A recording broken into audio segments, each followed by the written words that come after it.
ಬರ್ಕೊಂಡಿದ್ದಾರೆ. So ಅವರಿಗೆ ನಿಮ್ಮ ಕಿವಿ ಮಾತು ಮತ್ತು ದಸರಾ ಹಬ್ಬದ ಶುಭಾಶಯಗಳು ಸರ್ ನನ್ನಿಂದ.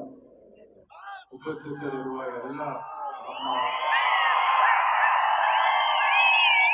ಮೈಸೂರು ಯುವ ಪೀಳಿಗೆಯಲ್ಲಿದ್ದಾರೆ ಎಲ್ಲರಿಗೂ ನನ್ನ ಹೃತ್ಪೂರ್ವಕವಾದಂತಹ ಪ್ರಣಾಮಗಳನ್ನು ಸಲ್ಲಿಸುತ್ತೇನೆ. ಸುಂದರವಾದಂತಹ ಒಂದು ಓಪನ್ ಏರ್ ಆಡಿಟೋರಿಯಂ ನಮ್ಮ ಮೈಸೂರಿನ ಮಾನಸ ಗಂಗೋತ್ರಿಯಲ್ಲಿದ್ದಾರೆ. ಇಲ್ಲಿ ದಸರಾ ಬರೋ ಒಂದು ಹಿನ್ನೆಲೆಯಲ್ಲಿ ಈ ಒಂದು ಯುವ ಸಂಭ್ರಮ ಆಗುವಂಥದ್ದು ಒಂದು ಪದ್ಧತಿನೇ ಆಗುವುದಿಲ್ಲ. ಅದಕ್ಕಾಗಿ ಇಲ್ಲಿ ಬಹಳ ಉತ್ಸಾಹದಿಂದ ನಮ್ಮ ಯುವಕರು ಒಂದು ಒಳ್ಳೆ ಯುವ ಒಂದು ಸಂಭ್ರಮ ಕಲಾ ತಂಡಗಳ ಒಂದು ಪ್ರದರ್ಶನ ಆಗುವಂಥದ್ದು ಒಂದು ಒಳ್ಳೆ ಪಾರಂಪರ್ಯ ಇವತ್ತು ನಾವೆಲ್ಲರೂ ಅನುಭವಿಸ್ತಾ ಇದ್ದೀವಿ. ಅತ್ಯಂತ ಸಂತೋಷದ ವಿಚಾರ.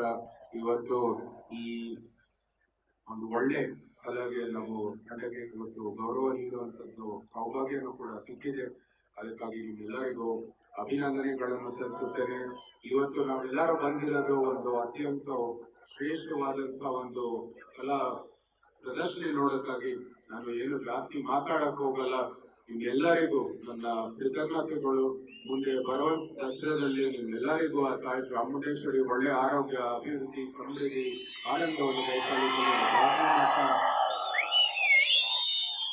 ಎಲ್ಲರಿಗೂ ಮತ್ತೊಮ್ಮೆ ಶುಭಾಶಯಗಳನ್ನು ಸಲ್ಲಿಸುತ್ತಾ ಈ ಕಾರ್ಯಕ್ರಮ ಸಂಘಟಿಸಿರುವಂಥದ್ದು ಏನು ಒಂದು ವೇದಿಕೆ ಇದೆ ಅವರೆಲ್ಲರಿಗೂ ಕೂಡ ನನ್ನ ಹೃತ್ಪೂರ್ವಕವಾದಂತಹ ಕೃತಜ್ಞತೆಗಳನ್ನು ಸಲ್ಲಿಸುತ್ತಾ ಮತ್ತೊಮ್ಮೆ ನಮ್ಮ ಯುವ ಪೀಳಿಗೆಗೆ ಹೃತ್ಪೂರ್ವಕವಾದಂತಹ ಅಭಿನಂದನೆಗಳು. ಜೈ ಭಾರತ್ ಮಾತೆ, ಜೈ ಕರ್ನಾಟಕ.